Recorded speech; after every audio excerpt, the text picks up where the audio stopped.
Welcome to the Week 4 recap of the King of the Hill League. I am Jeff Hamlin, very good at this game. I have with me today, I would call him a special guest, but he's not. I'm a special guest. He's just a guest. I would like to be introduced as a special guest. His name is Nomi Mirza. I call him Nomi. He's wearing a Bears jersey for some god-awful reason. Because I'm here to bring, sanity back into this, as opposed to the last time you sent this out, and it was some sort of 10-minute rambling and some sort of like cult infomercial type of message to get people to join this Lions cult, which I've heard things about, but it's not really relevant. We will get to that, but first, a quick summary of what happened this week. 121 people were eliminated, including one of my picks, shockingly. 193 people are left, means 39% of the pool was eliminated this week. So if you are one of the people that 193 that survived, your odds are starting to get better, but you have a long way to go. And but we want to recap the week that was, and I'm going to ask Nomi for his comments here because there were three big upsets that really took out a lot of people.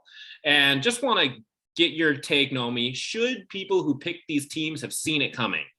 First of all, there was the Giants who beat New Orleans in the Superdome in the game when they came back home. Supposed to be a lot of emotion in New Orleans.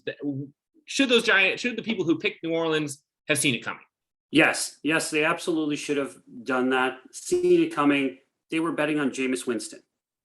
I mean, that pretty much says it all. At some point, you're betting on Jameis Winston. You've hit rock bottom at that point, right? Fair point. The Giants wwere down two of their starting three receivers. They're not a good team. I feel like people that picked New Orleans, it was a good pick, and that was just unlucky. I don't think that they can blame themselves for going with New Orleans in that game. No, I mean, Daniel Jones isn't as bad as people think he is, and Jameis Winston's career really should be over. Fair enough. Okay, well, let's go to game number 2, which knocked out a lot of people. The New York Jets beat the Tennessee Titans. Should the people that picked the Titans be kicking themselves this week for being out of the pool? They should, because I was leaning towards taking the Titans until I heard both their starting wide receivers were out, and they don't have anybody else to throw to because their tight end also left over the offseason. So I don't know why those people went with the Titans at that point, right? I kind of agree with you here. Once the Titans had all of their wide receivers out, well, it was A.J. Brown. I don't know if it was COVID. I don't know if it was injury, but we knew they were all out. They were not going to be playing. And so we know Derrick Henry can do it. He can carry a team. I mean, but there was enough questions there that I think people that picked Tennessee, there were better choices out there. There were obviously better choices, and they should have gone that route. The third one that knocked maybe not a lot of people out, but 3 people out was somehow the Chicago Bears beat my Detroit Lions, and I guaranteed a Lions victory early in the week. Should I be upset? Yes. You should be upset based upon the fact that you're still a Lions fan and you still have some sort of weird thinking, and you were trying to send out some sort of cult message, and the cult message didn't really hit, and you only got 3 people to join your side. And then at the same time, I'm like, why did those 3 people agree to bet on the Lions? And then it's just so sad that you only got 3 people, as if you were really running a cult. The FBI wouldn't even care. They'd be like, you go ahead and run your cult. Thumbs up here. Go run that cult. No. The fact that I got 2 people to join me, it went on I was picking an underdog. The Lions were not favored. Vegas had the Bears as a favorite. I know better. The Lions were the better team there. The Lions are the better team still today. The problem is we had 4 drives inside the 10-yard line where we came away with 0 points. If we had been able to kick a field goal on each of the 4 drives, that's a 12 points swing. We only lost by 10. We lost by 10, and we had 4 drives. What did I tell you before? Nomi? The Lions are gonna Lions. Nomi. That's what the Lions do. You literally had a fumble that was snapped back directly off Jared Goff's shoulder, deflected over their offensive line, and our defensive lineman caught it. I was like, okay. Did that count as an interception, or what was that, do you think? I don't know. It never hit the ground off the snap. Very good question. If it's a fumble, who's the fumble on? Is it on Goff? He never possessed the ball. Is it a fumble on the center? Can the center fumble? There's have to look at the box score, see how that was scored. We need to write an email up to the commissioner and find out. Well, Roger Goodell needs to answer this. I'm going to close this section with a Denny Green quote. They are who we thought they were. The Bears are who we thought they were, a terrible team Justin Fields threw for 200 yards, 0 touchdowns, interception. He is not the answer there. The Bears are a terrible team. Continue to bet against the Bears in the future. The Lions let them off the hook. They are who we thought they are, and we let them off the hook. That is not why I'm here. I'm here to break this cycle. I don't even know if this is like a recorded message for King of the Hill as much as this is like an intervention. I'm trying to have an intervention over Zoom with you. And you're just like, no, I don't want this intervention. We have to move on. There's other things to cover, Nomi. So I'm moving on to Sunday night. What happened there? What do we take from what occurred on Sunday night, where I was pretty sure that Brady was the better man in the Brady-Belichick battle? I thought he was going to crush him. He didn't. I'm starting to think Belichick is the reason. Belichick isn't the reason. Belichick isn't the reason. Brady is still the GOAT. Anybody who thinks Belichick is the GOAT of coaching is just completely insane.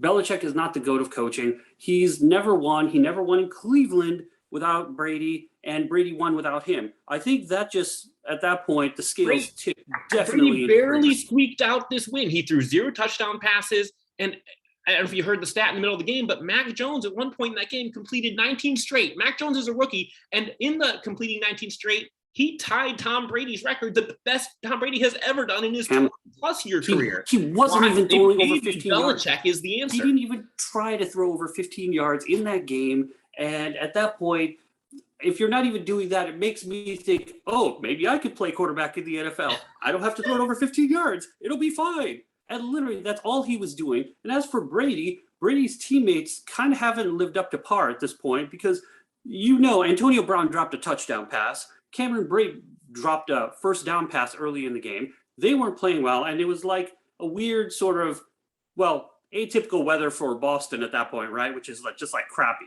Mac Jones was playing in the same weather, and he drove him to 2 touchdowns and clearly outplayed Brady. I'm just going to say it. No, you're just mistaken. It's the Patriots. People pick the Patriots to make the playoffs, and people pick Patriots to do things that they're not even going to come close to doing. It just makes no sense. Once again, slow your roll there. Well, okay, I have one more question for you about that game, and that is this. Who is this guy, and what? I mean, Steve, is he related to Bill Belichick? His name is Steve Belichick, but the faces that he made during that game, is it going to affect him going forward? Will he know? I mean, clearly he was in the game. He was focused because he was making all these faces. Yeah. That's the face of nepotism. And that's exactly what nepotism looks like. That's what, if you Google nepotism in Urban Dictionary, it would pull up that picture of Steve Belichick. Nobody knows what he did to get this position. He's got a mullet going on. On top of it, he's kind of channeling Joaquin Phoenix in Gladiator, where he's just making weird faces and sticking his tongue out. And you're like, is this acting? Is this good? I don't know what's happening. So, yeah, who knows what he was doing? I don't even think he was using the microphone. They just gave him a headset to make him feel like he was part of the team. And he's just making faces while he has the headset on. And people dude, breathe less heavy into the microphone. Other people are making play calls. I can't hear them. Right? Fair enough. Well, again, we got to move on from the Tampa Bay game, and we're going to move on to week 5 because I still have a pick left. Tampa Bay week 5. I didn't think they would. I'm shocked that you have a pick left. You always go out earlier in this game than I do, and you always root against me, which is, just sad and disheartening, and shows you're a petty, petty man. Not to have you give away your secrets ahead of next week, but I'm going to ask your opinion on a couple of the early lines and whether you think that they're safe or not. Let's start with Cowboys favored heavily 7 points over the Giants. Are the Cowboys a safe pick for people? Yes, the Cowboys are going to win that game.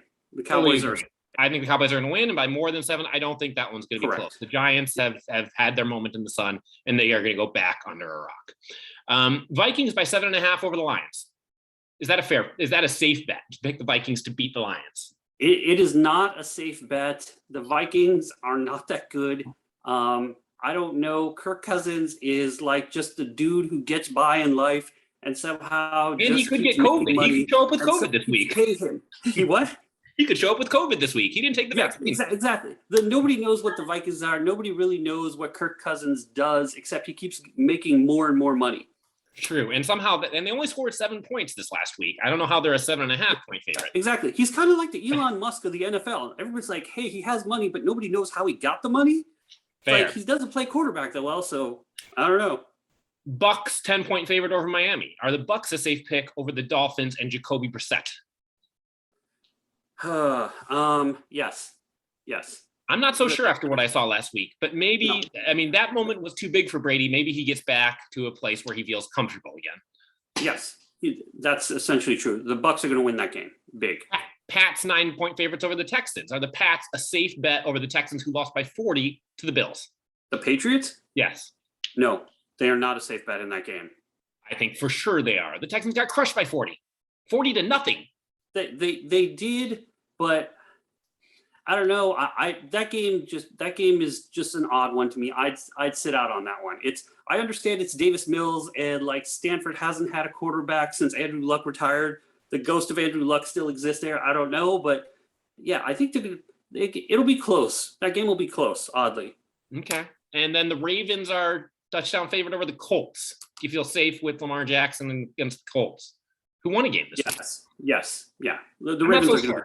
I think the Colts may be better than really than Why? people think. And the Ravens aren't. I think the Ravens are not as good as people think. You suddenly have a belief in Carson Wentz. Well, the Lions almost beat the Ravens. I think the Colts can beat the Ravens. I'm not touching that one. Last question. Why do all the worst NFL games go to London?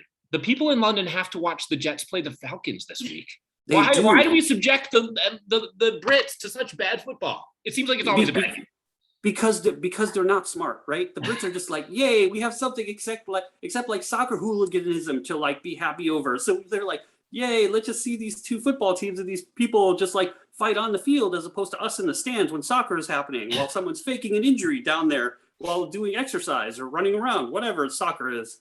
It's true. Yeah, even the Jets Falcons are more exciting than soccer. They're not smart football fans, therefore they're just like, hey, pander them, give them a game, and they'll be like, whatever, we're happy to have a game, right?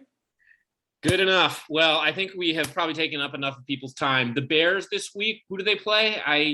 They play, I did see this. Vegas. The line opened at 7 and it's down to 4.5. Money is flowing in on the Bears for some reason. I don't know why. Vegas is a good team, despite what's happening here tonight. I'm mildly concerned about it only because Vegas can rush the passer. And so the Bears struggle against teams because their offensive line is horrendous. But we have a new play caller because Matt Nagy's no longer in charge. And therefore, Bill Lazor is calling the plays. So the Bears are a better team when that happens. Therefore, are you picking the Bears? Close. I expect the Bears to pull it out. Are you picking the Bears with your King of the Hill pick? I try to avoid that because emotion gets involved. Yeah, because I don't like emotion. Believe in your team. I picked the Lions. I believe in my team. They were underdogs. I still picked them. You didn't pick the Bears last week. You were trying to start a cult. I think we know who's the better fan. To start a cult, and that cult didn't happen, didn't come to fruition. And even with those 3 people, I question those 3 people, even though I don't know them, why they joined you. Well, we will see what this week 5 has to bring. Nomi, I don't appreciate most of your insights. They're mostly garbage, but I mean, thanks for joining. They're good. I'm trying to pull you back. This, like I said, this was more of an intervention over Zoom, and I don't know why it's not working. Zoom interventions apparently aren't a thing. Well, we'll see what week 5 brings. I'm pretty sure you'll be out. I will be in, and you won't need to guest host next week because you won't have an opinion to give. We'll find someone who's still in the league. Right. Yeah, I'll still be here. Okay. Well, we'll talk to you next week, maybe. All right. See ya. See ya.